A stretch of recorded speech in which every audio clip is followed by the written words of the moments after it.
માનવતા ગ્રુપ દ્વારા ગાંધીધામના જૂની સુંદરપુરી શાળામાં સિલાઈ તાલીમ કેન્દ્રનો આરંભ કરાયો હતો. ગાંધીધામ શહેરના જૂની સુંદરપુરી પંચાયત પ્રાથમિક શાળામાં ધોરણ 6 અને 8ની વિદ્યાર્થીઓ માટે માનવતા ગ્રુપ દ્વારા સિલાઈ તાલીમ કેન્દ્રનો પ્રારંભ કરવામાં આવ્યો હતો.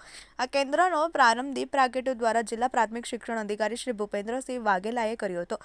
તેમણે શાળા પરિવારમાં અભ્યાસની સાથે સાથે વિદ્યાર્થીઓ માટે પ્રી વોકેશનલ ટ્રેનિંગ અંતર્ગત વિવિધ સ્વરોજગારલક્ષી તાલીમોનો આરંભ કરવા બદલ શાળા પરિવારને અને માનવતા ગ્રુપની માનવતાવાદી પ્રવૃત્તિઓ વિશે જાણી સરાહના કરી અભિનંદન પાઠવ્યા હતા.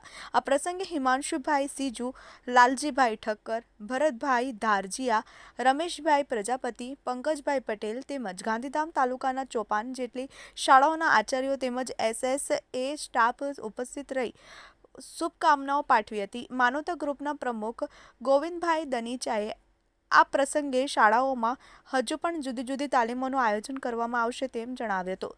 કાર્યક્રમનું સંચાલન જાણીતા કથાકાર અને શાળાના આચાર્ય હિરેનભાઈ પંચાલે કર્યું હતું. Bureau report, TV eighteen news, Gandhidham.